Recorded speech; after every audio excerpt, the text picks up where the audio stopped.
ketemu lagi kita di pembelajaran hari ini. Seneng banget kakak, walaupun kita belajar lewat YouTube, tapi kita nggak boleh patah semangat. Kita harus tetap sukacita. Kita akan belajar firman Tuhan hari ini tentang Barnabas. Nah adik, sebelum kita mulai, mari kita bersatu hati di dalam doa. Mari kita berdoa. Tuhan Yesus yang baik, kami mengucap syukur Tuhan untuk kasih setia Tuhan, berkat Tuhan di dalam kehidupan kami yang tidak pernah berkesudahan. Tuhan Yesus, kami anak-anak-Mu siap untuk belajar firman Tuhan pagi hari ini tentang Barnabas. Kiranya firman Tuhan yang akan disampaikan dapat kami lakukan di dalam kehidupan kami sepanjang hari. Kiranya Roh Kudus Tuhan yang selalu menolong kami, menuntun kami di dalam pengenalan akan firman Tuhan di dalam pembelajaran hari ini. Berkati kami semua Tuhan dari awal pembelajaran sampai akhir pembelajaran. Inilah doa ungkapan syukur kami, hanya di dalam nama Tuhan Yesus kami telah berdoa dan mengucap syukur. Amin. Adik-adik, bacaan Alkitab kita di dalam pembelajaran kita hari ini terdapat di dalam Kisah Para Rasul, kitab Kisah Para Rasul pasal 4 ayat 32 sampai 37. Kisah Para Rasul pasal 4 ayat 32 sampai 37. Adik-adik bisa buka Alkitab adik-adik di bagian Kisah Para Rasul. Oke, kita akan membaca secara bersama-sama. Kak V akan share ayat Alkitabnya melalui video berikut ini. Adapun kumpulan orang yang telah percaya itu, mereka sehati dan sejiwa, dan tidak seorang pun yang berkata bahwa sesuatu dari kepunyaannya adalah miliknya sendiri, tetapi segala sesuatu adalah kepunyaan mereka bersama. Dan dengan kuasa yang besar, rasul-rasul memberi kesaksian tentang kebangkitan Tuhan Yesus, dan mereka semua hidup dalam kasih karunia yang melimpah-limpah. Sebab tidak ada seorang pun yang berkekurangan di antara mereka, karena semua orang yang mempunyai tanah atau rumah menjual kepunyaannya itu, dan hasil penjualan itu mereka bawa, dan mereka letakkan di depan kaki rasul-rasul, lalu dibagi-bagikan kepada setiap orang sesuai dengan keperluannya. Demikian pula dengan Yusuf, yang oleh rasul-rasul disebut Barnabas, artinya anak penghibur, seorang Lewi dari Siprus.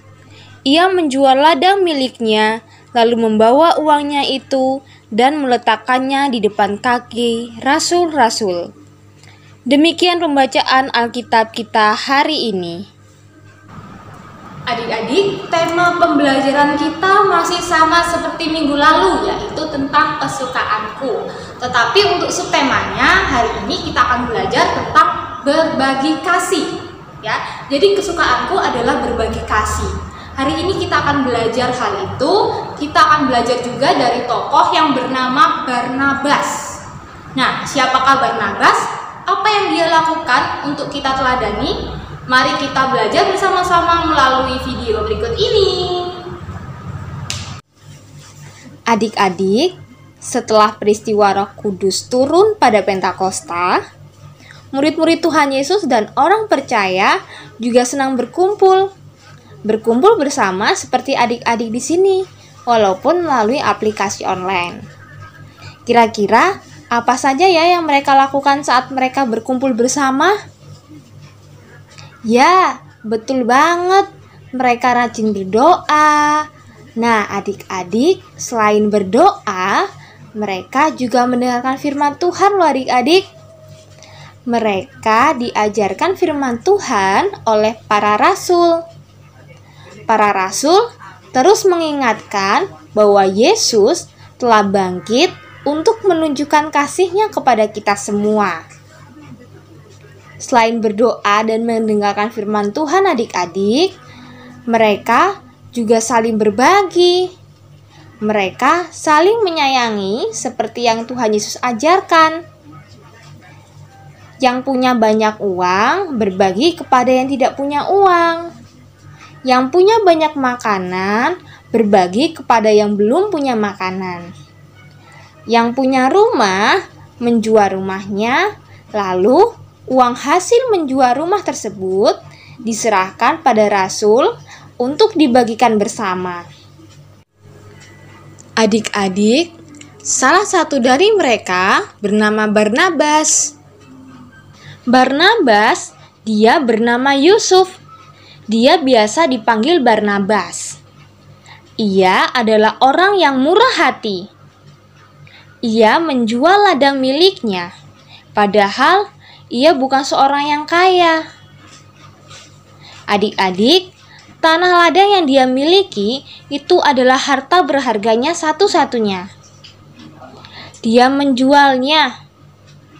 Lalu, hasil penjualan itu diserahkan kepada para rasul untuk dibagikan kepada orang miskin. Luar biasa bukan adik-adik? Jika adik-adik memiliki sesuatu yang mahal dan berharga, apakah adik-adik juga dengan sukarela mau menjual dan memberikan uangnya sebagai persembahan untuk menolong orang miskin yang membutuhkan? Adik-adik, sungguh amat baik ya sikap Bapak Barnabas. Dia tidak hanya mementingkan dirinya sendiri, tetapi dia juga mementingkan keperluan atau kehidupan orang lain. Adik-adik, hidup berbagi adalah hidup yang diajarkan oleh Tuhan Yesus kepada para muridnya, termasuk juga kepada kita saat ini. Hidup berbagi adalah hidup di dalam kasih. Ketika kita mau membagi milik kita pada orang yang membutuhkan, maka itu berarti kita telah melakukan tindakan kasih. Nah, bagaimana di dalam kehidupan kita saat ini adik-adik? Sudahkah adik-adik berbagi dengan orang lain? Tidak usah jauh-jauh, kepada kakak yang ada di rumah, mama, papa, oma. Sudahkah kalian berbagi kepada mereka? Adik-adik, biasanya berbagi itu memang tindakan yang tidak mudah untuk dilakukan. Apalagi jika kita memiliki barang atau benda yang berharga dan juga mahal. Sulit banget untuk berbagi. Misalnya ya, dalam kehidupan sehari-hari kalian lagi makan burger. Nah, burger itu kan enak ya, enak banget.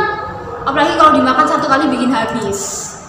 Nah, terus kita lihat ada teman kita yang di sebelah kita, di sebelah bangku kita, dia nggak bawa makanan. Dia diem. Nah, sedangkan kalian yang bawa makanan, itu kalian buka makanan kalian, terus kalian mau makan. Nah, kalian melihat teman yang ada di sebelah kalian, di bangku kalian, apa yang kalian lakukan? Apakah makan sembunyi-sembunyi? Apakah kalian nggak mau berbagi? Atau lain sebagainya? Nah, adik-adik, kalau kalian seperti itu, maka kita harus mau berbagi. Membagikan apa yang kalian miliki. Walaupun aku punya satu tok, Kak, aku nggak bawa dua, nggak masalah. Nah, kalian berbagi. Dengan berbagi itu, kalian sudah melakukan perintah Tuhan Yesus, yaitu berbagi itu adalah bentuk kasih kepada sesama kita.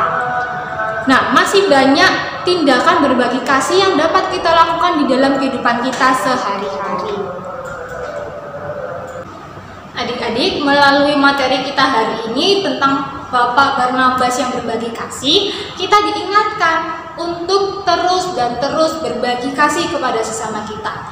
Berbagai macam bentuk yang dapat kita lakukan sebagai ungkapan syukur kita kepada Tuhan, yaitu salah satunya adalah berbagi kasih. Dan adik-adik, kakak perlu ingatkan adik-adik bahwa ketika kita berbagi kasih, kita harus melakukannya dengan sungguh-sungguh, dengan tulus hati, oke? Dan semua yang kita lakukan itu bukan untuk menyombongkan diri kita, tetapi untuk memuliakan Tuhan, menyatakan kasih Tuhan kepada semua orang. Demikian pembelajaran kita hari ini. Kiranya firman Tuhan hari ini dapat adik-adik lakukan di dalam kehidupan kalian sehari-hari. Terima kasih. Tuhan Yesus memberkati kita semua. Amin.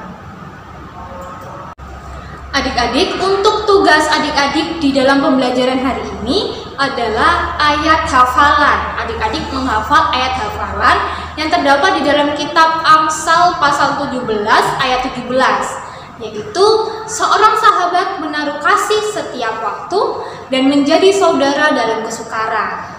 Ya, Amsal 17 ayat 17. Adik-adik hafalkan di rumah. Lalu video ayat hafalan tersebut adik-adik kirim ke KV atau ke wali kelas masing-masing melalui WA.